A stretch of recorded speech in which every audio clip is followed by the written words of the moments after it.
여러분, 지금 AI 시대의 중심에 있는 회사를 하나만 꼽으라면 어디일까요? 많은 사람이 엔비디아를 떠올릴 겁니다.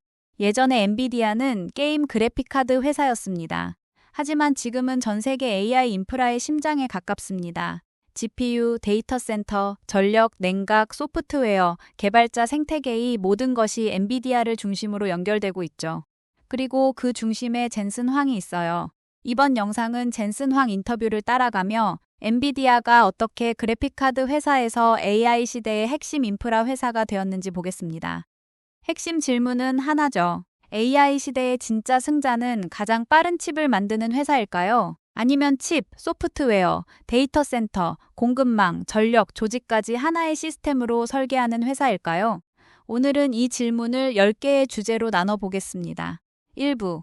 엔비디아는 어떻게 게임 그래픽 회사에서 AI 인프라 회사가 되었나? 엔비디아를 오래 본 사람들에게 이 회사의 출발점은 게임이에요. 많은 사람은 엔비디아를 지포스로 처음 만났습니다. 새 그래픽카드를 사면 게임 화면이 더 부드러워지고 빛과 그림자가 더 현실적으로 보이고 가상 세계가 더 생생해졌죠. 엔비디아는 게이머들의 욕망을 아주 잘 이해한 회사였습니다. 더 높은 프레임, 더 좋은 그래픽, 더 실감 나는 세계의 시장은 단순한 장난감 시장처럼 보일 수도 있지만 사실 굉장히 중요했죠. 게임은 엔비디아에게 거대한 설치 기반을 만들어줬습니다. 전 세계 수많은 PC에 엔비디아 GPU가 들어갔습니다. 10대 때 게임을 하던 사람은 엔비디아라는 이름을 기억했죠. 대학에 가서 연구를 하거나 회사에 들어가 그래픽이나 계산 작업을 할 때도 그 이름을 다시 만났습니다. 젠슨 황은 지포스가 지금도 엔비디아의 가장 중요한 마케팅 전략 중 하나라고 말하죠. 겉으로 보면 게임용 그래픽 카드지만 그 아래에는 훨씬 더 큰 전략이 있었죠. 엔비디아는 그래픽을 위해 대량의 병렬 연산을 잘 처리하는 칩을 만들었어요. 그런데 시간이 지나자 사람들은 깨닫기 시작했어요. 이 병렬 연산 능력은 그래픽만 위한 것이 아닐 수 있다. 물리 시뮬레이션, 과학 계산, 이미지 처리, 딥러닝, 수많은 계산 문제가 GPU와 잘 맞았죠. 처음부터 모두가 이 미래를 본 것은 아니죠. 당시 많은 사람에게 GPU는 화면을 그리는 장치였습니다. 중요한 계산은 CPU가 하는 것이고 GPU는 그래픽을 담당하는 보조 장치에 가까웠습니다. 하지만 젠슨 황은 다르게 봤습니다. GPU는 그래픽 장치가 아니라 새로운 종류의 컴퓨터가 될 수 있다. 특정한 계산을 엄청나게 빠르게 처리하는 가속 컴퓨터가 될 수 있다. 이 생각이 나중에 쿠다로 이어집니다. 쿠다는 개발자들이 GPU를 그래픽이 아니라 일반 계산에 쓸 수 있게 만든 기반입니다. 이것이 딥러닝 시대와 만나면서 엔비디아의 운명을 바꿉니다. 하지만 여기서 중요한 점은 엔비디아가 어느 날 갑자기 AI 회사가 된 것이 아니라는 겁니다. 게임 시장에서 설치 기반을 만들고 GPU를 대중화하고 쿠다를 통해 개발자 생태계를 키우고 그 위에서 딥러닝 혁명을 맞이했죠. 운이 좋았다고 볼 수도 있습니다. 하지만 더 정확히는 오래 깔아둔 길 위에서 시대가 열렸다고 보는 것이 맞습니다. 젠슨 황은 엔비디아를 단순히 칩 회사로 보지 않습니다. 그는 엔비디아를 AI 컴퓨팅 회사로 봅니다. 예전의 승부는 GPU를 잘 만드는 것이었습니다. 지금도 GPU는 중요하죠. 하지만 이제는 그것만으로는 부족합니다. AI 모델은 너무 커졌어요. 데이터는 너무 많아졌습니다. 학습과 추론은 컴퓨터 한 대 안에 들어가지 않습니다. 그래서 엔비디아가 만드는 제품의 단위도 바뀌었죠. 칩 하나, 서버 하나, 렉 하나, 데이터 센터 전체. 그리고 그 위에서 돌아가는 소프트웨어와 개발자 생태계의 모든 것이 하나로 묶입니다. 엔비디아의 변화는 그래픽카드 회사가 AI 칩 회사가 된 정도가 아니에요. 컴퓨터의 단위를 다시 정의하는 변화죠. 예전에는 컴퓨터라고 하면 PC 한 대를 떠올렸습니다. 서버 한 대를 떠올렸습니다. 하지만 젠슨 황이 말하는 AI 시대의 컴퓨터는 다릅니다. 수천 개, 수만 개의 GPU가 연결되고 네트워크와 메모리와 전력과 냉각이 한 몸처럼 움직이고 데이터 센터 전체가 하나의 컴퓨터처럼 작동해요. 이것이 엔비디아가 지금 하고 있는 일이에요. 그래서 엔비디아의 첫 번째 변화는 이렇게 정리할 수 있죠. 엔비디아는 더 이상 게임 그래픽카드 회사가 아닙니다. 엔비디아는 AI 시대의 컴퓨터를 만드는 회사입니다. 여기서 중요한 건 그래픽카드 회사가 AI 회사로 변했다는 단순한 성공담이 아니죠. 많은 회사가 어느 순간 시장의 변화에 올라탑니다. 하지만 엔비디아의 경우는 조금 다릅니다. 게임 그래픽이라는 시장에서 쌓은 기술이 나중에 전혀 다른 시장처럼 보였던 딥러닝과 연결됐습니다. 이건 우연처럼 보일 수 있죠. 하지만 젠슨 황의 관점에서 보면 완전히 우연은 아니에요. 그래픽은 원래 병렬 계산의 세계입니다. 화면에 수많은 픽셀을 동시에 계산해야 하죠. 빛이 어떻게 반사되는지, 그림자가 어떻게 생기는지, 입자가 어떻게 움직이는지, 캐릭터의 표면이 어떻게 보이는지 계산해야 해요. 이것은 AI와 닮았어요. AI 모델도 거대한 행렬 계산을 반복합니다. 많은 데이터를 동시에 처리하죠. 수많은 숫자를 한꺼번에 곱하고 더합니다. 그래서 게임 그래픽을 위해 발전한 GPU는 나중에 AI 계산에도 잘 맞았습니다. 하지만 기술적으로 가능하다는 것과 시장에서 실제로 쓰이게 만든다는 것은 완전히 다른 문제죠. 여기서 엔비디아가 한 일은 단순히 좋은 하드웨어를 만든 게 아니죠. 그 하드웨어가 개발자에게 열리도록 했고, 연구자들이 접근할 수 있도록 했고, 학생들이 실험할 수 있도록 했고, 결국 딥러닝 연구자들이 자기 문제를 GPU 위에서 풀 수 있게 했어요.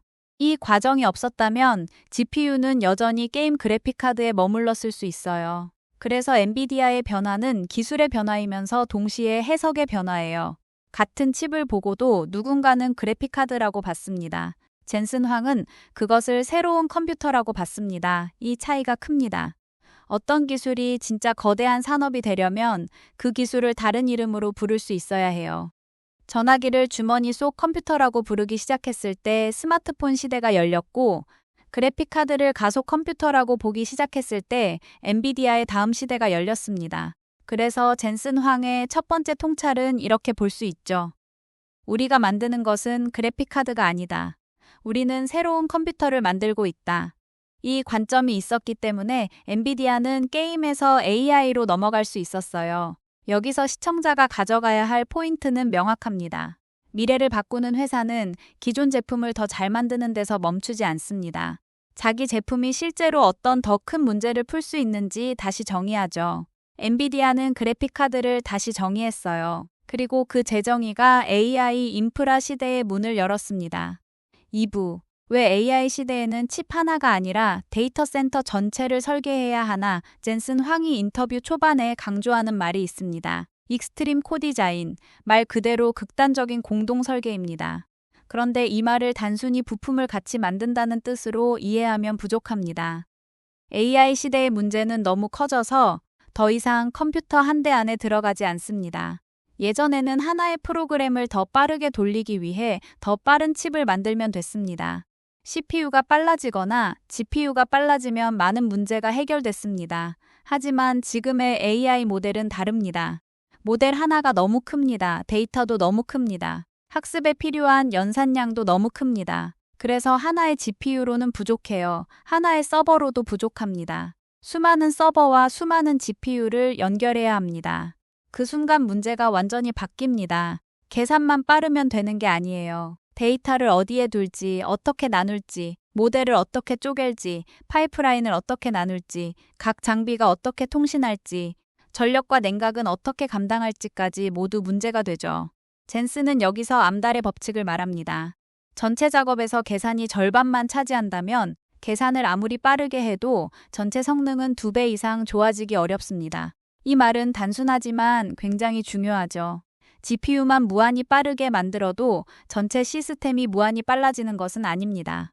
네트워크가 느리면 거기서 막힙니다. 메모리가 부족하면 거기서 막힙니다. CPU가 병목이면 거기서 막힙니다. 전력과 냉각이 버티지 못하면 아예 시스템을 돌릴 수 없죠. 그러니까 AI 인프라에서는 특정 부품 하나를 최적화하는 시대가 끝났습니다. 이제는 전체를 같이 봐야 합니다. GPU, CPU 메모리, 네트워킹, 스위치 스토리지, 전력 냉각, 소프트웨어, 알고리즘, 애플리케이션, 이 모든 것이 서로 연결되어 있죠. 이것이 익스트림 코디자인입니다. 엔비디아가 칩 스케일 디자인에서 램 스케일 디자인으로 넘어갔다는 말도 여기서 나옵니다. 예전에는 칩 하나가 제품이었죠. 이제는 램 하나가 제품이죠. 더 나아가 데이터 센터 전체가 하나의 컴퓨터예요. 예를 들어 NV링크 72 같은 시스템은 단순히 데이터 센터 안에 부품을 가져다 놓고 조립하는 방식이 아니죠. 공급망 안에서 이미 슈퍼컴퓨터처럼 만들어집니다. 렉 단위로 테스트되고, 렉 단위로 이동하고, 램 단위로 데이터 센터에 들어갑니다. 이 말은 제조 방식이 바뀐다는 뜻입니다. 테스트 방식이 바뀐다는 뜻입니다. 공급망이 바뀐다는 뜻이죠. 과거에는 데이터 센터에서 조립하던 것을 이제는 공급망 안에서 제조해야 하죠. 그러면 공급망 자체도 더 많은 전력과 테스트 능력을 가져야 해요. 젠슨은 이런 변화를 매우 구체적으로 봅니다. 만약 50기가와트 규모의 슈퍼컴퓨터를 만들고 그 생산에 일주일이 걸린다면 공급망은 매주 엄청난 양의 장비를 만들고 테스트해야 해요.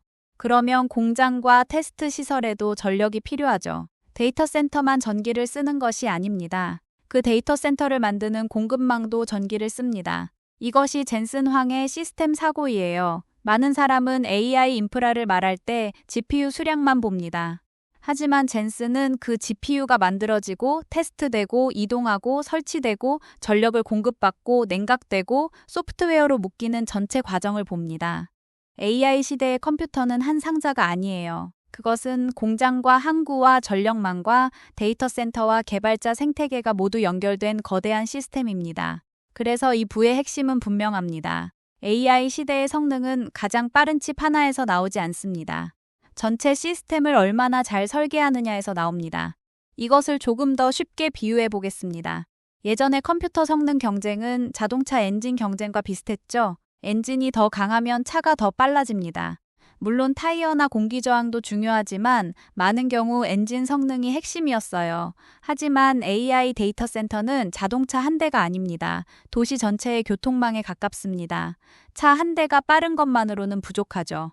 도로가 막히면 느립니다. 신호 체계가 엉망이면 느립니다. 주차장이 부족하면 멈춥니다. 연료 공급이 부족하면 굴러가지 않습니다. AI 데이터 센터도 같습니다. GPU 하나가 빠른 것은 중요합니다. 하지만 GPU 사이의 통신이 느리면 전체 모델 학습이 막힙니다. 메모리가 부족하면 계산 장치가 놀게 됩니다. 전력이 부족하면 장비를 켤 수 없어요. 냉각이 부족하면 성능을 낮춰야 해요. 그래서 젠슨 황은 AI 컴퓨터를 부품의 합으로 보지 않습니다. 하나의 유기체처럼 봅니다. 여기서 램 스케일이라는 말이 중요해집니다. 램은 데이터 센터 안에 서버들이 들어가는 큰 선반처럼 보일 수 있어요. 하지만 엔비디아가 말하는 램은 그냥 서버를 꽂아두는 선반이 아니죠. 그 자체가 하나의 계산 단위입니다. 램 안에 GPU들이 어떻게 연결되는지, 데이터가 어떻게 이동하는지, 열은 어떻게 빠져나가는지, 전력은 어떻게 들어오는지, 소프트웨어는 그 구조를 어떻게 이해하는지까지 모두 설계되어야 합니다. 더 나아가 램 하나만 봐도 부족하죠. 여러 램이 모이면 포드가 되고, 포드가 모이면 데이터 센터가 돼요. 그러면 문제는 또 커집니다. 데이터 센터 안에서 통신 지연은 어떻게 줄일 것인가? 수많은 랩이 동시에 열을 내면 냉각은 어떻게 할 것인가? 전력 피크가 생기면 전력망과 어떻게 협력할 것인가? 장비가 고장나면 작업을 어디로 옮길 것인가? 이 모든 것이 컴퓨터 설계의 일부가 되죠. 과거에는 데이터 센터가 컴퓨터를 넣는 건물처럼 보였습니다. 이제는 데이터 센터 자체가 컴퓨터죠. 이 관점이 바뀌면 기업의 전략도 바뀝니다. 칩만 잘 만드는 회사는 여기서 한계가 생깁니다. 서버만 잘 만드는 회사도 한계가 있습니다. 소프트웨어만 잘하는 회사도 하드웨어의 물리적 제약을 무시할 수 없습니다. 젠슨 황이 말하는 엔비디아의 강점은 이 모든 층을 동시에 본다는 점이에요. 그래서 엔비디아가 GPU를 팔 때 사실은 단순한 반도체 부품을 파는 게 아니죠. 그 GPU가 들어갈 시스템의 구조, 그 시스템을 돌릴 소프트웨어, 그 소프트웨어 위에서 돌아갈 모델, 그 모델을 쓰는 산업까지 같이 설계합니다. 이게 바로 칩 하나의 경쟁에서 시스템 전체의 경쟁으로 바뀌었다는 뜻입니다. 앞으로 AI 경쟁에서 중요한 질문은 GPU가 몇 개 있느냐가 아닐 수 있죠. 더 중요한 질문은 이거죠. 그 GPU들이 얼마나 잘 연결되어 있느냐, 아예 그 시스템을 얼마나 효율적으로 돌릴 수 있느냐, 전력과 냉각과 소프트웨어 병목을 얼마나 줄였느냐. 이것이 젠슨 황이 보는 AI 인프라의 본질입니다. 3부 익스트림 코디자인 젠슨 황이 보는 새로운 컴퓨터 설계 방식 익스트림 코디자인은 기술 용어처럼 들리지만 사실 젠슨 황의 사고방식 전체를 보여줍니다. 그는 문제를 한 층에서만 보지 않습니다. 칩을 보면서 소프트웨어를 생각하죠. 소프트웨어를 보면서 알고리즘을 생각합니다. 알고리즘을 보면서 네트워크를 생각해요. 네트워크를 보면서 전력과 냉각을 생각하죠. 전력과 냉각을 보면서 데이터 센터 건설과 공급망을 생각합니다. 이렇게 보는 이유는 간단해요. AI 컴퓨팅에서는 어느 한 층의 선택이 다른 모든 층에 영향을 주기 때문이죠. 예를 들어 메모리를 바꾸면 모델을 나누는 방식이 바뀔 수 있어요. 네트워크가 빨라지면 병렬화 전략이 달라질 수 있습니다. 냉각 방식이 바뀌면 램 밀도가 달라질 수 있죠. 램 밀도가 바뀌면 데이터 센터 설계가 바뀝니다. 데이터 센터 설계가 바뀌면 전력 계약과 공급망 계획도 바뀝니다. 이렇게 하나의 결정이 연쇄적으로 이어집니다. 젠슨은 이런 문제를 물리적 한계와 비교해 생각해요. 그가 말하는 표현 중 하나가 빛의 속도예요. 빛의 속도는 단순히 빠르다는 뜻이 아니에요. 물리적으로 가능한 한계가 어디인지 보는 사고방식입니다. 메모리 속도, 연산 속도, 전력, 비용, 시간, 사람 수, 제조 주기, 지연 시간, 처리량 모든 것을 물리적 한계와 비교해 봅니다. 이 접근은 일반적인 지속적 개선과 다릅니다. 지속적 개선은 지금보다 조금 더 나아지는 방식입니다. 하지만 젠슨은 먼저 한계를 봅니다. 물리적으로 가능한 최고치는 어디인가? 우리가 지금 그 한계에서 얼마나 멀리 떨어져 있는가? 그 차이를 만드는 병목은 무엇인가? 이렇게 묻습니다. 이 사고방식은 일론 머스크의 시스템 엔지니어링 방식과도 비교됩니다. 현장에서 실제 작업을 보고 케이블을 꽂는 과정까지 이해하고 왜 이 단계가 오래 걸리는지 묻고 가능하면 완전히 다른 방식으로 바꿉니다. 젠슨도 마찬가지로 전체를 보되 디테일을 놓치지 않습니다. 데이터 센터를 만든다고 할 때 그것은 단순히 큰 건물을 짓는 일이 아닙니다. 장비가 어떻게 들어오고 어떻게 설치되고 어떻게 테스트되고 어떻게 장애를 발견하고 어떻게 유지보수할지까지 모두 봐야 합니다. 이런 관점에서 엔비디아의 기술 전략은 단순한 제품 로드맵이 아니죠. 하드웨어, 소프트웨어, 제조, 공급망, 고객의 투자 계획까지 동시에 움직이는 설계죠. 여기서 중요한 점은 젠슨 황희 기술을 고립된 발명으로 보지 않는다는 거예요. 좋은 칩 하나가 있다고 해서 끝나는 게 아니에요. 그 칩이 개발자에게 쓰여야 하죠. 데이터 센터에 들어가야 합니다. 전력을 받아야 해요. 소프트웨어 생태계와 맞아야 합니다.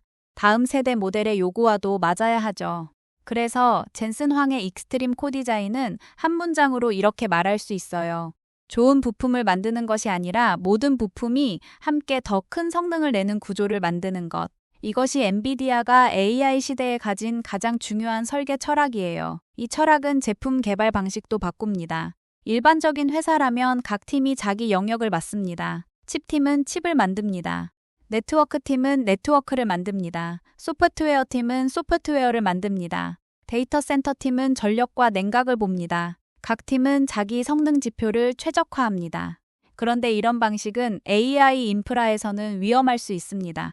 왜냐하면 한 팀의 최적화가 전체 시스템에는 손해가 될 수 있기 때문입니다. 예를 들어 어떤 칩이 단독 성능은 매우 좋지만 전력 사용량이 너무 크다면 데이터 센터 전체에서는 좋은 선택이 아닐 수 있어요. 어떤 네트워크 구조가 이론적으로 빠르지만 소프트웨어가 그 구조를 잘 활용하지 못한다면 실제 성능은 나오지 않을 수 있습니다.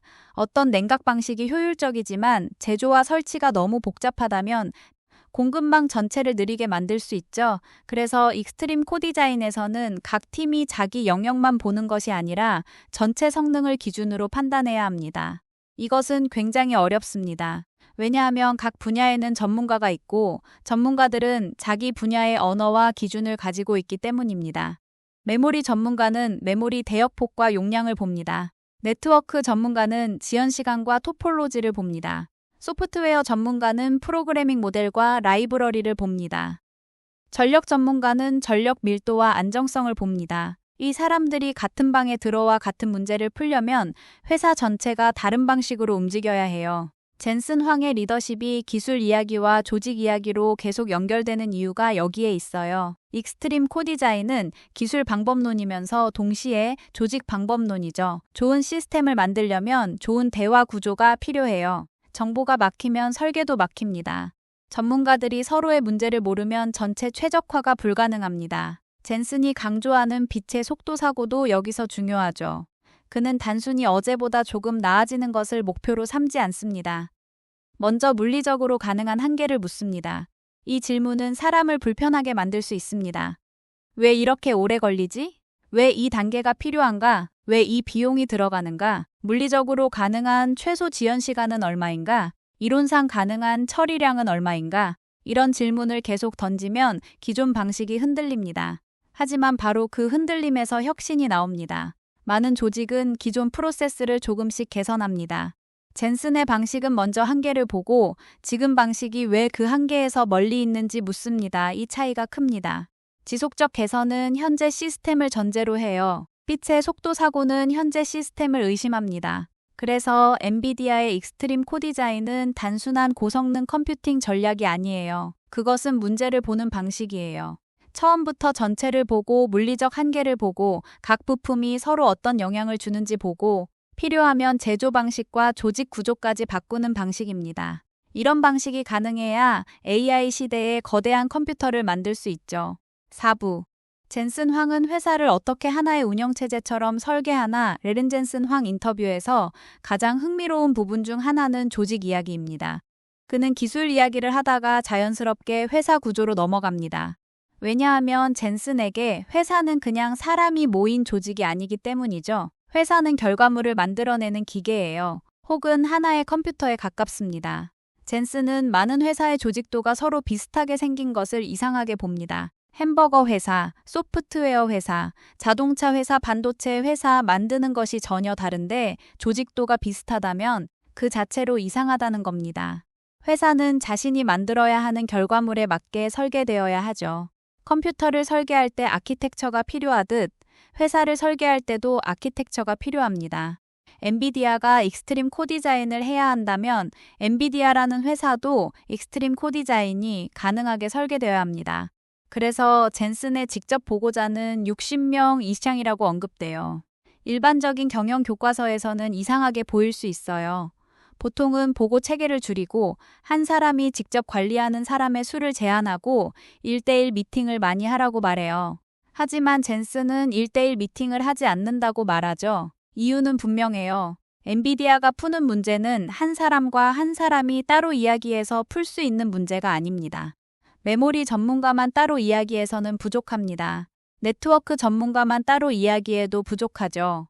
냉각 전문가만 따로 이야기해도 부족합니다. 소프트웨어 전문가만 따로 이야기해도 부족해요. 모두가 같은 문제를 같이 봐야 합니다. 젠슨은 문제를 던지고 여러 분야의 전문가들이 동시에 공격하게 만듭니다. 이것이 엔비디아식 회의입니다. 한 부품의 문제는 다른 부품의 기회가 될 수 있죠. 냉각의 문제는 램 설계의 문제일 수 있습니다. 네트워킹의 문제는 소프트웨어 구조의 문제일 수 있죠. 메모리의 문제는 모델 분할 방식의 문제일 수 있어요. 그러려면 모든 사람이 서로의 문제를 들어야 하죠. 젠슨에게 리더십은 명령이 아니죠. 정보 흐름을 설계하는 일입니다. 그는 자신이 새로 배운 것을 오래 가지고 있지 않는다고 말합니다. 뭔가를 바로 다른 사람에게 넘깁니다. 이거 봐라. 이거 중요하다. 너도 알아야 한다. 그는 지식을 계속 퍼뜨립니다. 큰 결정을 내릴 때도 마찬가지죠. 그는 어느 날 갑자기 선언하지 않습니다. 오랫동안 회사 안에 생각의 조각을 뿌립니다. 딥러닝에 올인하자고 말하기 전에도 멜라녹스를 사자고 말하기 전에도 이미 여러 조직에 필요한 근거와 방향을 심어둡니다. 그래서 공식 발표를 하는 날 사람들이 이렇게 느끼기를 원합니다. 젠슨, 왜 이제야 말했어? 이것은 앞에서 끌고 가는 리더십처럼 보이지 않을 수 있습니다. 하지만 실제로는 사람들의 믿음 체계를 오래전부터 바꾸는 방식이에요. 젠슨 황의 조직 운영은 엔비디아의 기술 철학과 닮아 있죠. 기술에서도 병목 하나가 전체를 막습니다. 조직에서도 정보 병목 하나가 전체를 막습니다. 기술에서도 각 부품이 서로 연결되어야 해요. 조직에서도 각 전문성이 서로 연결되어야 합니다. 기술에서도 전체 시스템을 최적화해야 하죠. 조직에서도 전체 회사가 같은 방향으로 움직여야 하죠. 그래서 엔비디아의 조직은 조직도라기보다 운영체제에 가깝습니다. 정보가 빠르게 흐르고 전문가들이 서로 연결되고 문제가 공개적으로 공유되고 결정이 내려지기 전부터 믿음 체계가 정렬되죠. 이 부의 핵심은 이겁니다. 젠슨 황은 엔비디아를 그냥 관리하지 않습니다. 엔비디아를 하나의 컴퓨팅 시스템처럼 설계합니다. 여기서 눈여겨볼 부분은 젠슨 황의 조직 철학이 요즘 흔히 말하는 효율적 관리와 다르다는 점입니다. 많은 회사는 커질수록 계층을 늘립니다. 정보는 아래에서 위로 올라가고 결정은 위에서 아래로 내려옵니다. 이 구조는 안정적일 수 있어요. 하지만 속도가 느려질 수 있습니다. 특히 엔비디아처럼 여러 기술층이 동시에 얽힌 회사에서는 정보가 한 단계만 막혀도 큰 문제가 됩니다. 예를 들어 냉각팀이 어떤 제약을 발견했습니다. 그 제약이 네트워크 설계에 영향을 줄 수 있죠. 네트워크 설계가 바뀌면 소프트웨어 스케줄링 방식도 바뀔 수 있어요. 소프트웨어가 바뀌면 고객이 모델을 돌리는 방식도 바뀔 수 있습니다. 이 정보가 조직 계층을 천천히 타고 올라갔다 내려오면 너무 늦습니다. 그래서 젠슨은 정보가 빠르게 퍼지는 구조를 선호해요. 많은 사람이 같은 문제를 동시에 듣습니다. 서로 다른 전문성이 한 회의 안에 들어옵니다. 문제가 숨겨지지 않고 공개돼요. 이 방식은 부담스럽습니다. 회의에 들어간 사람은 자기 분야만 알고 있으면 안 되죠. 다른 분야의 언어도 들어야 합니다. 자기 결정이 다른 팀에 어떤 영향을 주는지도 알아야 하죠. 하지만 바로 그 부담이 엔비디아를 강하게 만듭니다. AI 인프라는 너무 복잡해서 한 팀이 자기 일만 잘한다고 전체가 잘 되지 않습니다. 조직도 마찬가지입니다. 각 팀이 자기 목표만 최적화하면 전체 회사가 느려질 수 있죠. 젠슨의 회사 설계는 이런 위험을 줄이려는 방식이죠. 그는 회사 안에 일종의 공유된 상황 인식을 만들려고 합니다. 모두가 모든 것을 알 필요는 없죠. 하지만 중요한 방향과 제약과 병목은 함께 알아야 해요. 이것이 젠슨 황이 말하는 믿음 체계와도 연결됩니다. 큰 전략은 어느 날 갑자기 생기지 않습니다. 사람들이 그 전략을 받아들일 준비가 되어 있어야 합니다. 젠슨은 새로운 방향을 발표하기 전부터 조직 곳곳에 근거와 생각의 조각을 심습니다. 한 팀은 기술적 필요성을 듣고 다른 팀은 고객의 변화 신호를 듣고 또 다른 팀은 공급망의 움직임을 듣습니다. 나중에 젠슨이 큰 결정을 발표하면 사람들은 처음 듣는 이야기가 아니라 이미 여러 번 접한 흐름으로 받아들이죠. 이것은 시간을 절약하죠. 결정을 내린 뒤 설득하는 것이 아니라 결정이 내려지기 전부터 조직이 이해하기 시작하기 때문입니다. 그래서 젠슨 황의 리더십은 아주 강한 중앙 집중처럼 보이지만 실제로는 정보의 광범위한 분산을 기반으로 합니다. 그는 방향을 강하게 잡습니다. 하지만 그 방향을 이해하는 사람을 많이 만듭니다.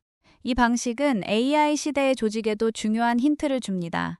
앞으로 회사의 경쟁력은 단순히 똑똑한 사람을 많이 뽑는 데서 나오지 않을 수 있어요.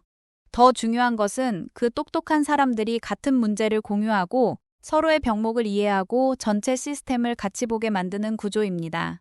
운영체제는 각 부품을 따로 움직이지 않습니다. 메모리, 연산, 입출력, 네트워크, 저장 장치를 조율해요.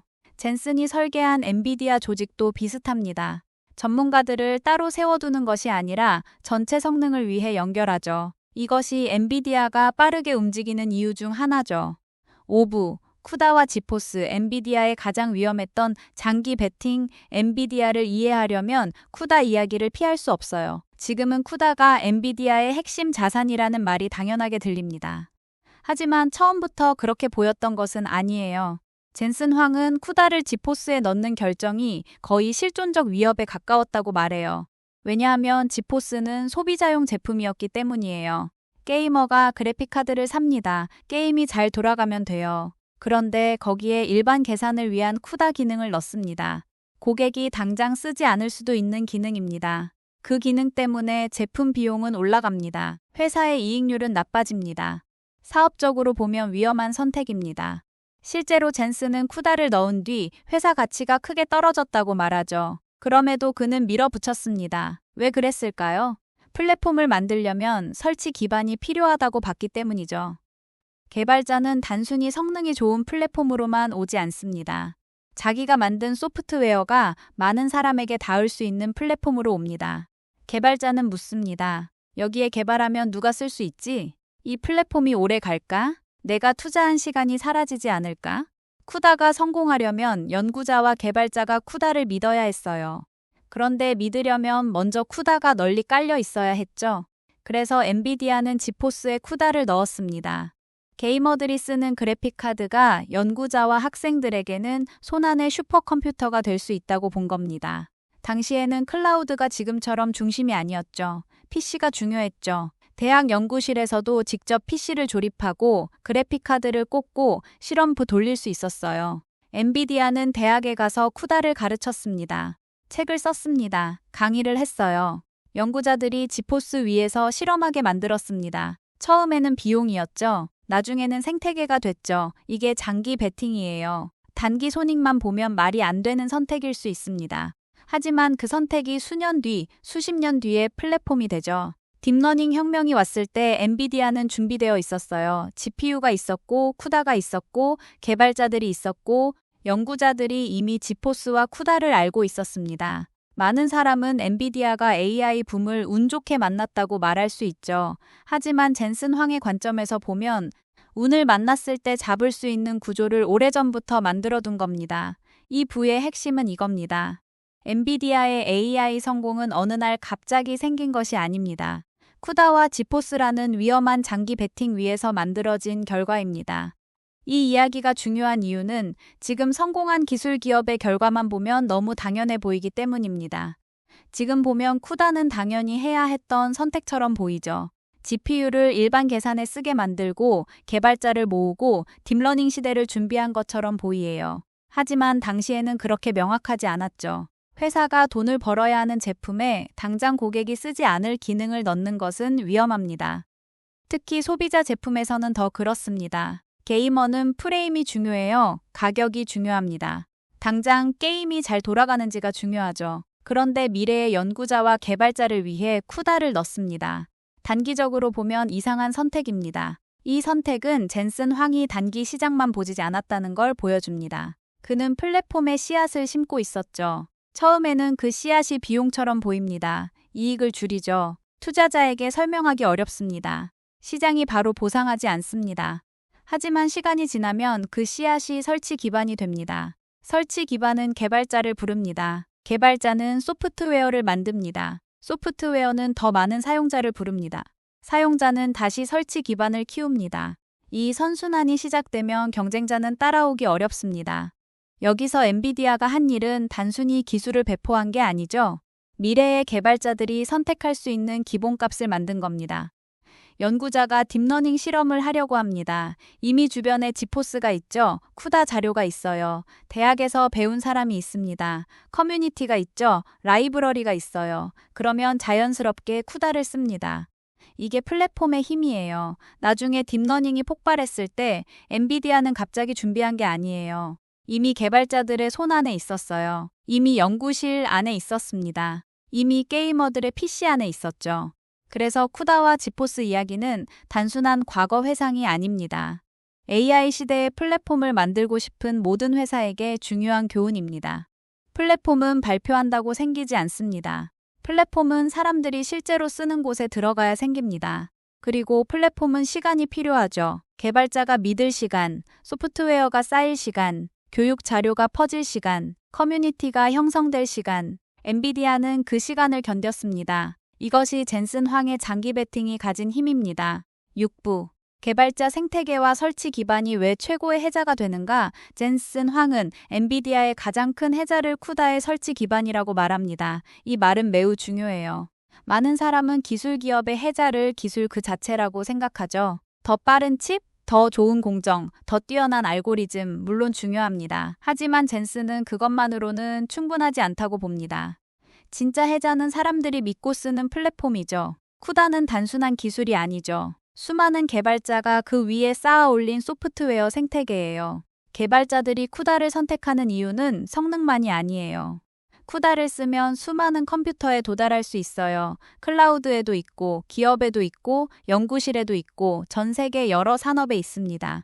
그리고 개발자는 믿습니다. 엔비디아는 쿠다를 계속 유지할 것이다. 다음 버전도 나올 것이다. 라이브러리는 계속 최적화될 것이다. 하드웨어는 더 좋아질 것이다. 내가 오늘 투자한 코드는 내일도 가치가 있을 것이다. 이 믿음이 플랫폼의 힘입니다. 젠슨은 X86 아키텍처를 예로 듭니다. 기술적으로 가장 아름다운 설계가 항상 이기는 것은 아닙니다. 더 우아한 아키텍처가 있어도 시장에서 사라질 수 있죠. 왜냐하면 현실에서는 설치 기반이 중요하기 때문입니다. 수많은 소프트웨어가 이미 올라가 있고, 수많은 개발자가 이미 익숙하고, 수많은 기업이 이미 투자했다면 그 플랫폼은 쉽게 무너지지 않습니다. 쿠다도 마찬가지죠. 누군가 비슷한 기술을 만든다고 해도 그 자체만으로 쿠다를 이기기는 어렵습니다. 쿠다에는 시간이 쌓여 있어요. 개발자의 신뢰가 쌓여 있습니다. 라이브러리가 쌓여 있죠. 교육 자료가 쌓여 있어요. 기업의 코드와 연구자의 실험이 쌓여 있습니다. 젠슨은 쿠다의 성공이 세 사람의 발명 때문만은 아니라고 말해요. 엔비디아 전체가 오랫동안 밀어붙였고 수백만 개발자가 믿고 참여했기 때문에 가능했죠. 이 지점에서 엔비디아의 힘은 더 분명해집니다. 엔비디아는 칩을 팝니다. 하지만 칩만 파는 것이 아닙니다. 개발자가 들어올 이유를 만들고, 개발자가 머무를 이유를 만들고, 개발자가 다시 투자할 이유를 만듭니다. 이것이 생태계예요. 생태계의 무서운 점은 시간이 지날수록 강해진다는 겁니다. 좋은 하드웨어가 더 많은 개발자를 부릅니다. 더 많은 개발자가 더 많은 소프트웨어를 만듭니다. 더 많은 소프트웨어가 더 많은 사용자를 부릅니다. 더 많은 사용자가 다시 더 큰 설치 기반을 만듭니다. 이 선순환이 시작되면 경쟁자는 단순히 더 좋은 기능 하나로 따라잡기 어렵습니다. 이 부의 핵심은 이겁니다. AI 시대의 플랫폼 경쟁에서 진짜 해자는 기술 하나가 아니라 개발자들이 믿고 시간을 투자한 설치 기반입니다. 이 부분은 지금의 AI 산업을 볼 때도 매우 중요하죠. 많은 회사가 더 좋은 모델, 더 빠른 칩, 더 싼 서비스, 더 편한 도구를 만들려고 합니다. 하지만 시간이 지나면 진짜 싸움은 생태계 싸움이 돼요. 개발자가 어디에 코드를 쌓는가, 기업이 어디에 인프라를 투자하는가, 학생이 무엇을 배우는가, 오픈소스 패키지가 어느 플랫폼을 먼저 지원하는가, 클라우드가 어떤 하드웨어와 소프트웨어를 기본으로 제공하는가, 이런 것들이 모여 해자가 되죠. 기술은 복제될 수 있어요. 성능은 따라잡힐 수 있죠. 가격은 경쟁으로 내려갈 수 있어요. 하지만 개발자의 시간은 쉽게 이동하지 않습니다. 어떤 회사가 수년 동안 쿠다 위에 코드를 쌓았어요. 팀원들이 쿠다를 배웠습니다. 라이브러리와 도구가 쿠다에 맞춰져 있습니다. 성능 최적화도 쿠다 기준으로 되어 있죠. 그 회사가 하루아침에 다른 플랫폼으로 옮기기는 어렵습니다. 이것이 설치 기반의 힘입니다. 단순히 장비가 많이 깔려 있다는 뜻이 아니죠. 사람의 습관과 지식과 코드와 신뢰가 같이 깔려 있다는 뜻이죠. 젠슨 황은 이 점을 매우 정확하게 봅니다. 개발자에게 가장 중요한 질문은 이 기술이 멋진가가 아닐 수 있어요. 더 현실적인 질문은 이것입니다. 이걸 쓰면 내 소프트웨어가 많은 곳에서 돌아가는가? 이 플랫폼은 앞으로도 유지되는가? 내가 여기에 시간을 써도 되는가? 엔비디아는 이 질문에 강한 답을 줍니다. 쿠다는 오래갑니다. 엔비디아는 계속 개선해요. 클라우드에도 있고, 기업에도 있고, 연구실에도 있습니다. 수많은 라이브러리와 도구가 이미 있죠. 그러면 개발자는 쿠다를 먼저 선택합니다. 이것이 시간이 지나며 더 강해지는 구조예요. AI 시대에는 모델도 중요하고, 칩도 중요하고, 가격도 중요하죠. 하지만 젠슨 황이 보기에 가장 깊은 해자는 신뢰입니다. 수많은 개발자가 자신의 시간을 맡길 수 있는 플랫폼이라는 신뢰, 그 신뢰가 쌓이면 그 위에 소프트웨어 산이 만들어집니다. 그리고 그 소프트웨어 산은 경쟁자가 단기간에 복제하기 어렵습니다. 이것이 쿠다가 가진 진짜 의미입니다. 쿠다는 단순한 프로그래밍 도구가 아니에요. AI 시대의 개발자들이 선택한 지형이죠. 7부, 공급망, 메모리, 전력, 데이터 센터가 왜 AI 경쟁의 핵심이 되었나? AI 경쟁을 모델 성능만으로 보면 중요한 부분을 놓치게 됩니다. 모델이 커지면 컴퓨터가 바뀝니다. 컴퓨터가 바뀌면 데이터 센터가 바뀝니다. 데이터 센터가 바뀌면 전력과 공급망이 바뀝니다. 젠슨 황은 이 전체 흐름을 봅니다. 그는 디램 회사의 최고 경영자들을 설득한 이야기를 합니다. 예전에는 HBM이 일부 슈퍼컴퓨터에서나 쓰이는 특수한 메모리처럼 보였습니다. 하지만 젠슨은 이것이 데이터 센터의 주류 메모리가 될 것이라고 봤습니다. 처음에는 말이 안 되는 것처럼 들렸습니다. 하지만 몇몇 회사는 그 말을 믿고 투자했어요. 그리고 AI 인프라가 폭발하면서 HBM은 핵심 부품이 됐죠. 또 하나 흥미로운 예는 저전력 메모리예요. 휴대폰에 쓰이던 LPDDR 계열 메모리를 슈퍼컴퓨터 데이터 센터에 쓰자는 생각입니다. 처음 들으면 이상해요. 휴대폰 메모리를 슈퍼컴퓨터에 쓴다고? 하지만 전체 시스템 관점에서 보면 답이 될 수 있습니다. 중요한 것은 부품의 이름이 아닙니다. 전체 성능과 전력 효율, 공급 가능성, 비용 구조입니다. 이것이 다시 익스트림 코디자인이죠. 부품을 따로 보지 않습니다. 전체 시스템 안에서 봅니다. 전력 문제도 마찬가지예요. AI 데이터 센터는 엄청난 전력을 씁니다. 이 문제는 단순히 더 많은 전기를 달라는 식으로 해결되지 않습니다. 젠슨은 데이터 센터가 전력망과 협력할 수 있다고 봅니다. 사회 인프라가 전력을 필요로 하는 아주 드문 순간에는 데이터 센터가 성능을 낮추거나 작업을 다른 지역으로 옮기거나 조금 더 긴 지연 시간을 받아들일 수 있어요. AI 데이터 센터가 전력망의 유연한 부하가 될 수 있다는 관점입니다. TSMC 이야기도 여기서 중요합니다. 젠슨은 TSMC의 힘을 단순히 좋은 트랜지스터 기술로만 보지 않습니다. 물론 공정 기술은 중요하죠. 하지만 더 큰 힘은 전 세계 수많은 고객의 수요 변화를 조율하는 능력입니다. 누군가는 물량을 늘립니다. 누군가는 줄이죠. 누군가는 앞당깁니다. 누군가는 미룹니다. 이 복잡한 변화를 받아내면서도 제조를 안정적으로 굴리는 능력. 젠슨은 이런 오케스트레이션 능력을 매우 중요하게 봅니다. 결국 AI 인프라는 반도체 하나의 문제가 아니죠. 메모리, 패키징, 전력 냉각, 공급망, 제조, 테스트, 데이터 센터 건설, 운영 안정성. 이 모든 것이 같이 움직여야 합니다. 이 부의 핵심은 이겁니다. AI 스케일링은 기술 문제가 아니라 산업 전체의 조율 문제예요. 이 관점은 AI 산업을 보는 시야를 크게 바꿉니다. 많은 사람은 AI 경쟁을 모델 성능표로 봅니다. 어떤 모델이 더 똑똑한가, 어떤 벤치마크 점수가 더 높은가, 어떤 챗봇이 더 자연스럽게 답하는가. 물론 이것도 중요해요. 하지만 젠슨 황이 보는 세계는 그보다 훨씬 아래에 있습니다. 그 모델을 학습시키는 장비는 누가 만드는가, 그 장비에 들어가는 메모리는 누가 공급하는가, 그 메모리 생산량은 충분한가, 패키징은 가능한가, 데이터 센터는 언제 완공되는가, 전력은 확보됐는가, 냉각은 가능한가, 테스트는 어디서 하는가, 고장난 장비는 어떻게 교체되는가. 이 질문들이 해결되지 않으면 아무리 좋은 모델 아이디어가 있어도 실제 규모로 돌릴 수 없습니다. 그래서 엔비디아의 위치가 중요합니다. 엔비디아는 단순히 고객이 주문하면 칩을 보내는 회사가 아니에요. 고객이 무엇을 만들려고 하는지, 공급사가 무엇을 준비해야 하는지, 데이터 센터가 어떻게 바뀌어야 하는지, 소프트웨어가 어떤 구조를 가져야 하는지까지 연결하죠. 젠슨이 수많은 최고 경영자들에게 직접 설명하고 설득하는 이유도 여기에 있죠. 그는 자기 회사 직원에게만 미래를 설명하지 않습니다. 메모리 회사에도 설명합니다. 서버 회사에도 설명해요. 데이터 센터 회사에도 설명합니다.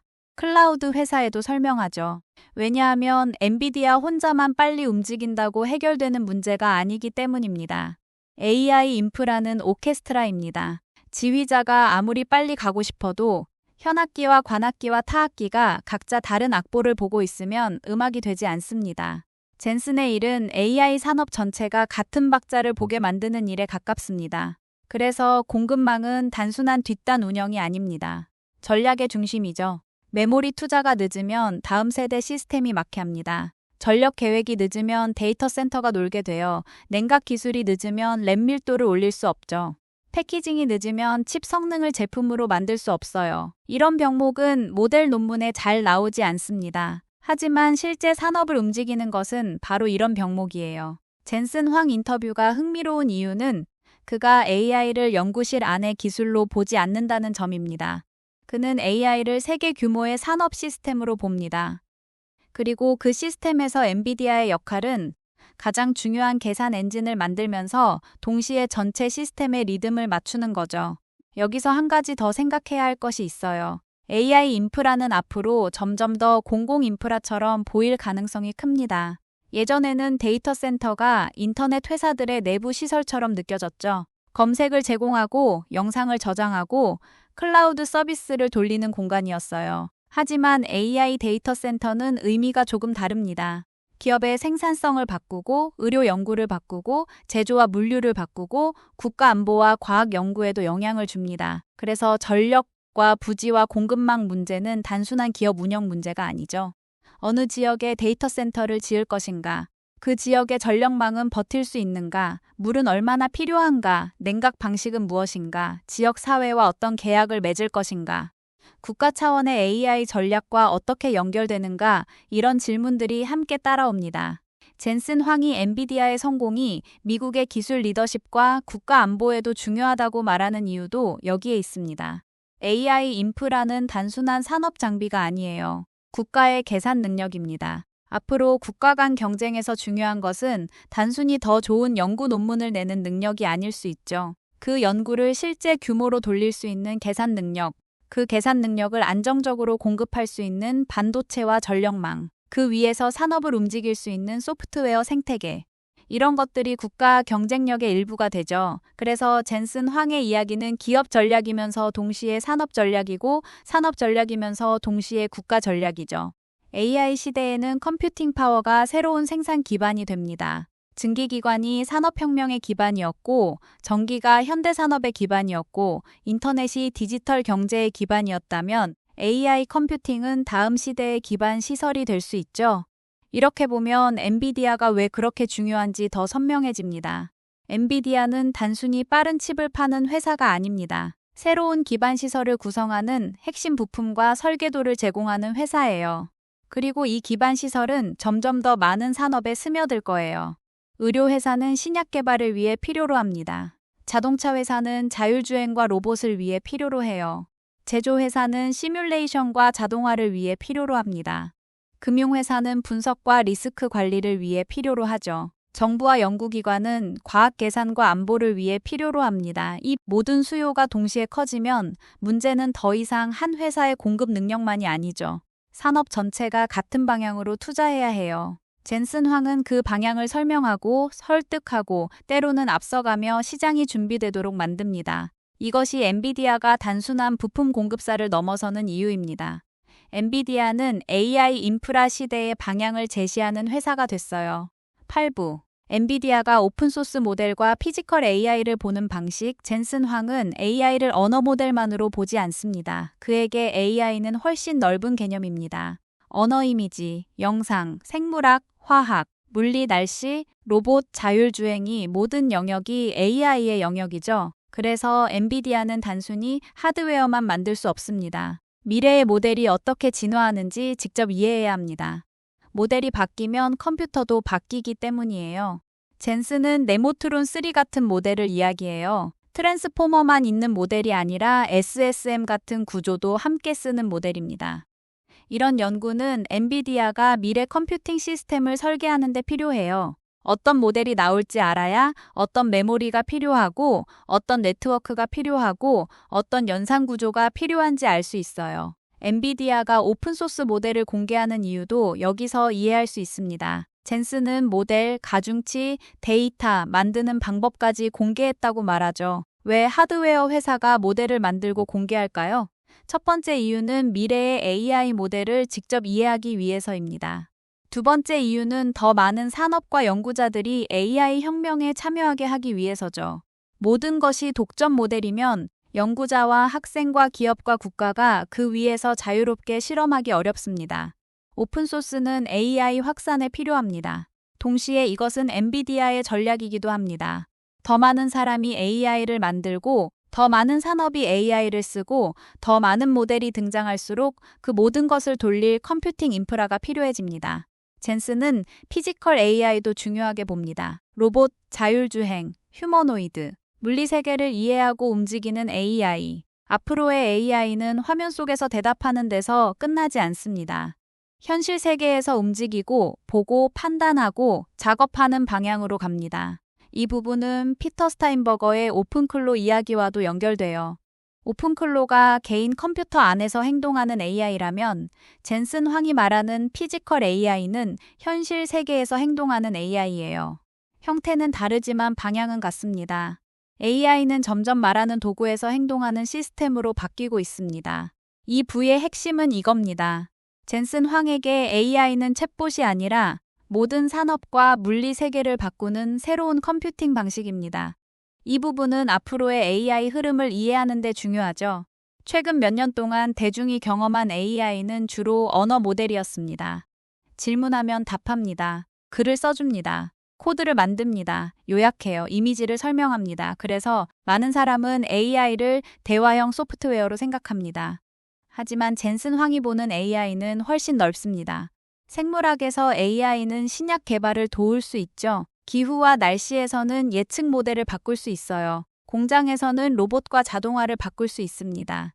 자동차에서는 자율주행을 바꿀 수 있죠. 물류와 제조에서는 시뮬레이션과 최적화를 바꿀 수 있어요. 이런 영역의 데이터는 언어만으로 되어 있지 않습니다. 분자구조 물리 법칙, 영상 센서 데이터, 로봇의 움직임 공장의 상태, 날씨의 흐름, 이런 데이터는 텍스트와 다릅니다. 그래서 미래의 AI 모델도 지금의 챗봇과 다를 수 있습니다. 모델이 달라지면 필요한 컴퓨터도 달라집니다. 어떤 모델은 더 많은 메모리를 필요로 할 수 있죠. 어떤 모델은 더 빠른 네트워크를 필요로 할 수 있어요. 어떤 모델은 실시간 반응이 중요할 수 있습니다. 어떤 모델은 엄청난 시뮬레이션 데이터를 처리해야 할 수 있죠. 엔비디아가 직접 모델을 연구하는 이유가 여기에 있죠. 미래의 모델을 모르면 미래의 컴퓨터를 설계할 수 없죠. 하드웨어 회사가 모델을 연구하는 것은 이상한 일이 아니에요. 오히려 AI 시대에는 필수에 가깝습니다. 또 오픈소스 모델은 생태계 확산에 중요하죠. 독점 모델만 있으면 연구자와 학생과 작은 기업은 깊이 실험하기 어렵습니다. 국가와 산업도 자기 영역에 맞게 모델을 바꾸기 어렵습니다. 오픈소스 모델이 있으면 더 많은 사람이 참여합니다. 더 많은 실험이 생깁니다. 더 많은 산업 문제가 AI 문제로 바뀝니다. 그리고 그 모든 실험은 결국 더 많은 컴퓨팅 수요를 만듭니다. 그래서 오픈소스는 엔비디아에게 단순한 기부가 아닙니다. 생태계를 키우는 전략입니다. 피지컬 AI도 마찬가지죠. 챗봇은 디지털 세계에서 답해요. 피지컬 AI는 현실 세계에서 움직이에요. 로봇이 물건을 잡고 공장에서 작업하고 자동차가 도로를 이해하고 휴머노이드가 사람의 공간에서 움직입니다. 이 세계에서는 실패 비용이 더 큽니다. 글을 잘못 쓰는 것과 로봇이 물건을 잘못 잡는 것은 다릅니다. 그래서 피지컬 AI는 시뮬레이션, 센서, 실시간 추론, 안전성, 제어, 하드웨어까지 모두 필요하죠. 다시 익스트림 코디자인의 세계로 돌아옵니다. AI의 다음 단계는 더 똑똑한 챗봇만이 아니죠. 현실 세계에서 움직이는 시스템입니다. 그리고 그런 시스템을 만들려면 모델과 컴퓨터와 로봇과 시뮬레이션을 함께 설계해야 하죠. 이 점에서 젠슨 황의 AI 비전은 매우 일관적이죠. 언어 모델도 오픈소스도 로봇도 데이터 센터도 모두 하나의 질문으로 연결되죠.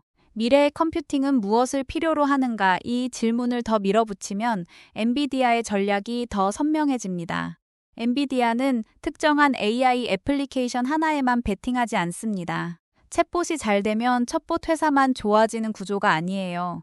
이미지 생성이 잘 되면 이미지 회사만 좋아지는 구조도 아닙니다. 로봇이 잘 되면 로봇 회사만 좋아지는 구조도 아니죠. 그 모든 것을 가능하게 하는 계산 기반을 잡는 것이 엔비디아의 위치예요. 그래서 젠슨 황은 AI를 아주 넓게 봅니다. 언어 모델 하나가 아니라 모든 과학과 산업이 점점 계산 문제로 바뀌는 흐름을 봅니다. 생물학은 데이터와 시뮬레이션의 문제가 됩니다. 화학은 분자 구조 탐색의 문제가 돼요. 날씨는 거대한 물리 시뮬레이션의 문제가 되죠.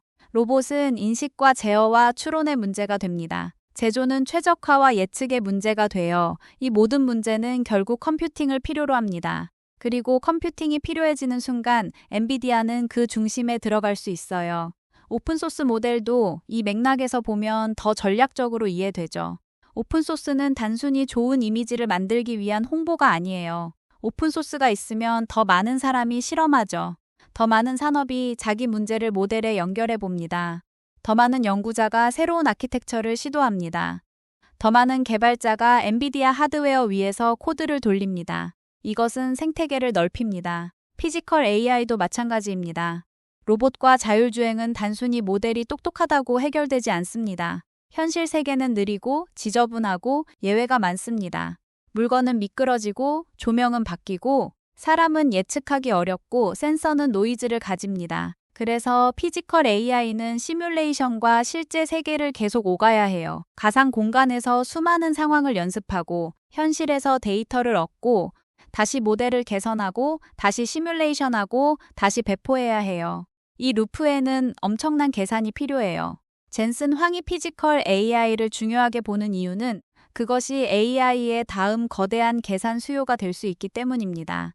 오늘의 AI가 텍스트와 이미지에서 폭발했다면 다음 AI는 물리 세계에서 폭발할 수 있어요. 그때 필요한 것은 단순한 챗봇 서버가 아닙니다. 시뮬레이션, 학습, 추론, 로봇 제어, 엣지 컴퓨팅까지 연결된 전체 시스템이죠. 다시 말해, 엔비디아가 잘하는 바로 그 영역이에요. 9부. AI는 일자리를 없애는가 아니면 일을 더 크게 만드는가? AI 이야기를 하다 보면 결국 일자리 문제로 가게 됩니다. AI가 인간의 일을 대체할 것인가? 개발자, 의사, 디자이너, 사무직은 어떻게 될 것인가? 자동화는 사람들에게 어떤 고통을 줄 것인가? 인터뷰에서도 이 질문이 나옵니다. 젠슨은 단순히 괜찮을 것이다 라고 말하지 않습니다. 변화에는 고통이 있다는 점을 인정합니다. 하지만 그는 AI가 항상 직업을 줄이는 방식으로만 작동한다고 보지는 않습니다. 그가 드는 예가 방사선과 의사입니다. 컴퓨터 비전이 발전했을 때 많은 사람은 방사선과 의사가 사라질 것이라고 예측했어요. AI가 이미지를 사람보다 더 잘 분석하면 의사가 필요 없어질 것처럼 보였기 때문입니다. 그런데 실제로는 방사선과 의사의 수요가 늘었죠. 왜 그랬을까요? AI가 스캔을 더 빠르고 더 잘 분석하게 만들자 더 많은 검사가 가능해졌어요. 더 많은 환자를 볼 수 있게 됐죠. 의료 시스템 전체의 처리량이 늘었어요. 결과적으로 일이 사라진 것이 아니라 일의 규모가 커진 겁니다. 이 사례는 AI 시대를 보는데 중요한 힌트를 줍니다. AI는 어떤 업무의 일부를 자동화할 수 있습니다. 하지만 그 자동화가 전체 직업을 없애는 대신 그 직업이 다룰 수 있는 범위를 키울 수도 있습니다. 개발자도 마찬가지죠. AI가 코드를 더 많이 쓰게 되면 개발자가 사라질 것처럼 보일 수 있죠. 하지만 실제로는 더 많은 소프트웨어를 만들 수 있게 되고 더 많은 아이디어가 제품이 되고 더 많은 사람이 개발에 접근할 수도 있어요. 물론 모든 변화가 부드럽게 일어나진 않습니다. 어떤 사람은 일자리를 잃을 수 있습니다. 어떤 산업은 흔들릴 수 있죠. 어떤 직무는 빠르게 재편될 수 있어요. 이 고통을 가볍게 말하면 안 돼요. 하지만 젠슨의 접근은 이렇습니다. 불안을 느낄 때 먼저 문제를 나눕니다. 내가 할 수 있는 일이 무엇인가? 내가 할 수 없는 일이 무엇인가? 할 수 없는 일에 에너지를 쓰기보다 할 수 있는 일을 쪼개고 생각하고 실행하죠. 이것은 개인에게도 적용되죠. AI 시대에 중요한 것은 막연히 두려워하는 것이 아니라 자신의 일에서 어떤 부분이 자동화될 수 있는지 보고 어떤 부분이 더 커질 수 있는지 보고 새 도구를 써서 자신의 능력을 확장하는 것입니다. 이 부의 핵심은 이겁니다. AI는 일을 없애기만 하는 게 아니죠. 일의 병목을 없애고 전체 규모를 키우고 인간의 역할을 다시 정의할 수 있죠. 이 주제는 쉽게 낙관하거나 쉽게 비관하기 어렵습니다. 한쪽에서는 AI가 모든 일을 빼앗을 것이라고 말합니다. 다른 한쪽에서는 새로운 일이 더 많이 생길 것이라고 말해요. 현실은 아마 둘 다일 가능성이 큽니다. 어떤 일은 줄어들 수 있어요. 어떤 일은 사라질 수 있습니다. 어떤 사람은 고통을 겪을 수 있죠. 동시에 어떤 일은 커질 수 있어요.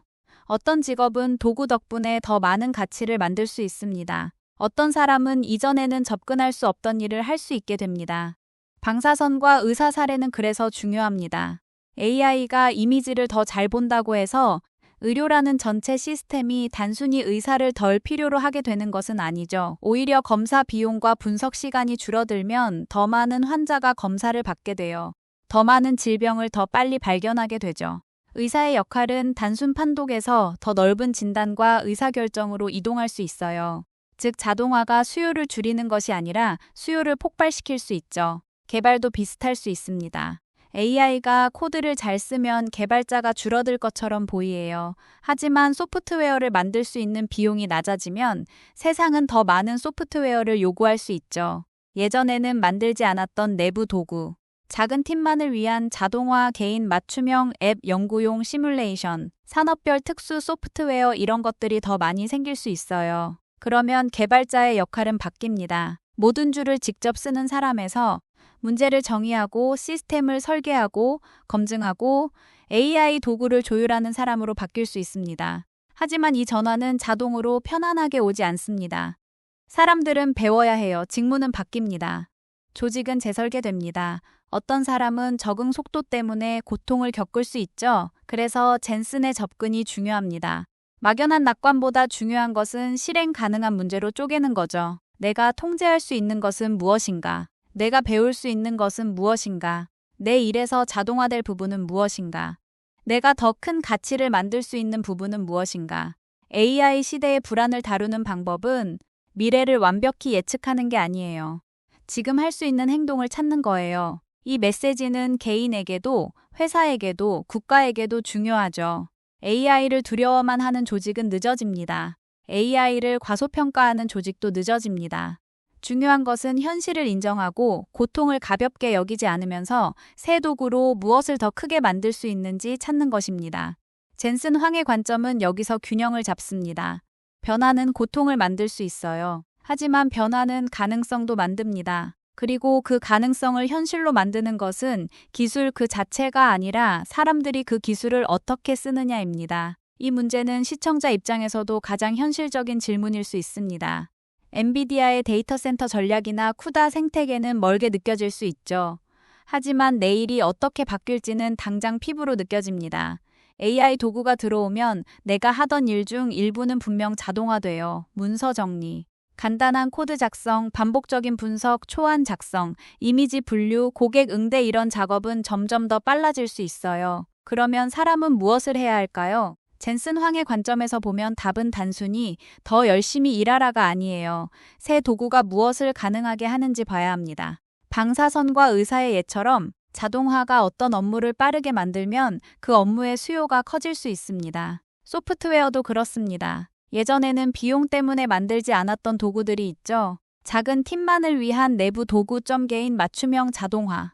작은 병원이나 공장을 위한 특수 소프트웨어, 연구자 한 명이 쓰는 분석 도구, AI 덕분에 이런 것들이 더 쉽게 만들어질 수 있어요. 그러면 개발자는 줄어드는 것이 아니라 더 많은 문제를 다루게 될 수 있습니다. 하지만 이 변화는 준비된 사람에게 더 유리해요.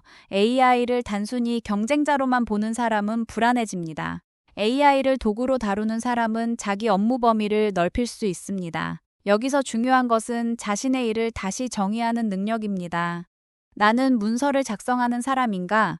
아니면 정보를 구조화하고 의사결정을 돕는 사람인가? 나는 코드를 타이핑하는 사람인가? 아니면 문제를 소프트웨어 시스템으로 바꾸는 사람인가? 나는 이미지를 분류하는 사람인가? 아니면 시각 정보를 바탕으로 판단을 내리는 사람인가?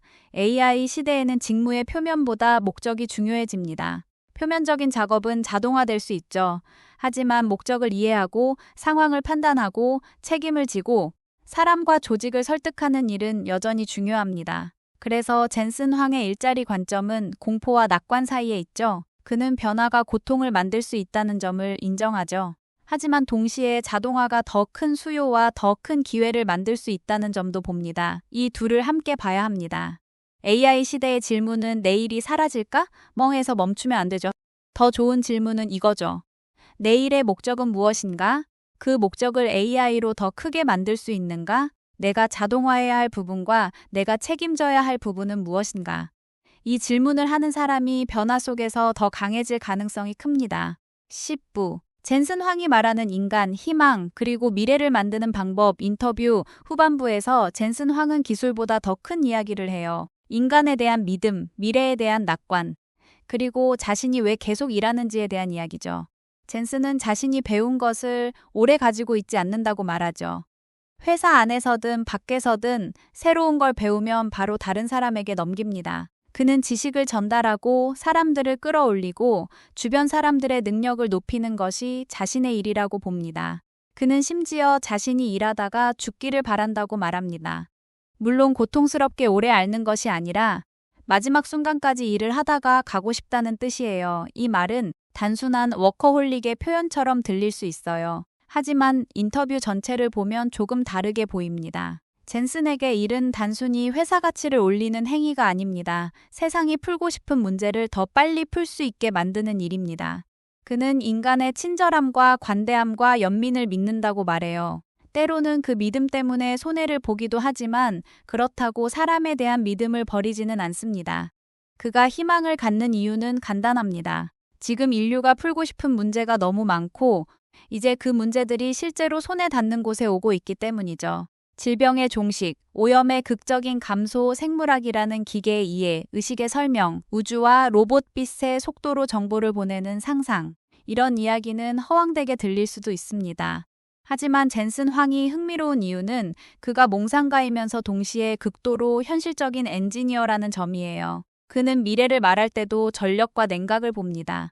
메모리와 네트워크를 봅니다. 공급망과 제조 테스트를 봅니다. 물리적 한계를 봅니다. 그러면서도 미래를 로맨틱하게 봅니다. 그는 묻습니다. 어떻게 이걸 로맨틱하게 보지 않을 수 있겠습니까?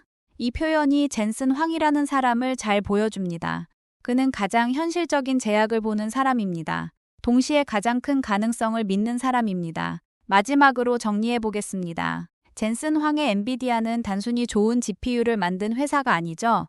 지포스로 설치 기반을 만들었고, 쿠다로 개발자 생태계를 만들었고, 익스트림 코디자인으로 데이터 센터 전체를 하나의 컴퓨터처럼 설계했고, 조직 자체도 그 방식에 맞게 바꿨습니다. AI 시대의 진짜 경쟁력은 하나의 칩, 하나의 모델, 하나의 제품만으로 나오지 않습니다. 시스템을 보는 눈에서 나옵니다. 생태계를 오래 밀어붙이는 신뢰에서 나옵니다. 공급망과 전력과 소프트웨어를 함께 설계하는 능력에서 나옵니다. 그리고 사람들을 같은 방향으로 움직이게 만드는 리더십에서 나옵니다. 젠슨 황 인터뷰가 흥미로운 이유는 여기에 있죠. 그는 AI 시대를 기술 유행으로 보지 않습니다. 하나의 거대한 시스템 전환으로 봅니다. 앞으로 AI 경쟁에서 중요한 질문은 이것일지 모릅니다. 누가 가장 빠른 칩을 만들었는가? 그보다 더 큰 질문은 이거예요. 누가 전체 시스템을 가장 잘 설계했는가? 젠슨 황의 답은 분명하죠. 미래를 예측하는 가장 좋은 방법은 그 미래를 직접 만드는 것입니다. 이 마지막 문장은 단순한 명언처럼 들릴 수 있어요. 하지만 젠슨 황의 인터뷰를 끝까지 들으면 이 말은 훨씬 구체적인 의미를 갖습니다. 미래를 만든다는 것은 단순히 멋진 비전을 발표하는 것이 아닙니다. 미래를 만들려면 그 미래에 필요한 칩을 만들어야 합니다. 그 칩을 쓸 소프트웨어를 만들어야 해요. 그 소프트웨어를 믿을 개발자를 모아야 합니다. 그 개발자가 접근할 수 있는 설치 기반을 만들어야 하죠. 데이터 센터를 설계해야 합니다. 전력과 냉각을 해결해야 하죠. 공급망을 설득해야 해요. 조직을 그 방향으로 정렬해야 합니다. 즉, 미래는 아이디어만으로 만들어지지 않습니다. 미래는 시스템으로 만들어집니다. 젠슨 황의 엔비디아는 이 점을 보여줍니다. 지포스는 게임 시장의 제품이었습니다. 쿠다는 미래 플랫폼의 씨앗이었죠. 데이터 센터는 새로운 컴퓨터가 됐어요. 조직 구조는 익스트림 코디자인에 맞춰 바뀌었어요. 오픈소스 모델과 피지컬 AI는 다음 시대의 컴퓨팅 요구를 이해하기 위한 장치가 됐어요. 이 모든 것이 연결되어 있습니다. 그래서 젠슨 황을 단순히 성공한 최고 경영자로만 보면 부족합니다. 그는 시스템 설계자에 가깝습니다. 칩을 설계하고, 회사를 설계하고, 생태계를 설계하고, 미래의 컴퓨팅 구조를 설계해요. 그리고 그가 말하는 낙관은 막연한 희망이 아니에요. 질병을 끝내고, 오염을 줄이고, 생물학을 이해하고 로봇을 우주로 보내고 인간의 능력을 확장할 수 있다는 믿음. 하지만 그 믿음을 현실로 만들기 위해 그는 메모리 대역폭과 전력 밀도와 공급망과 소프트웨어 라이브러리를 이야기합니다. 이 조합이 젠슨 황을 특별하게 만듭니다. 가장 큰 미래를 말하면서 가장 작은 병목을 봅니다. 가장 로맨틱한 가능성을 믿으면서 가장 현실적인 제약을 계산하죠. 이것이 AI 시대의 중요한 태도일 수 있죠. AI를 말할 때 우리는 자주 둘 중 하나로 치우칩니다. 너무 추상적인 미래 이야기만 하거나 너무 좁은 기술 수치만 봅니다. 젠슨 황의 인터뷰는 둘을 연결합니다. 미래를 만들고 싶다면 비전과 시스템을 동시에 봐야 해요. 이 영상의 마지막 질문은 이거죠. 우리는 AI를 단순히 더 똑똑한 도구로 볼 것인가? 아니면 산업과 조직과 인간의 일을 다시 설계하는 시스템 전환으로 볼 것인가? 젠슨 황의 답은 후자에 가깝습니다. AI는 하나의 제품이 아닙니다. AI는 새로운 컴퓨팅 시대죠. 그리고 그 시대를 움직이는 회사는 가장 빠른 부품을 만드는 회사가 아니라 전체 시스템을 가장 깊게 이해하고 설계하는 회사가 될 가능성이 큽니다.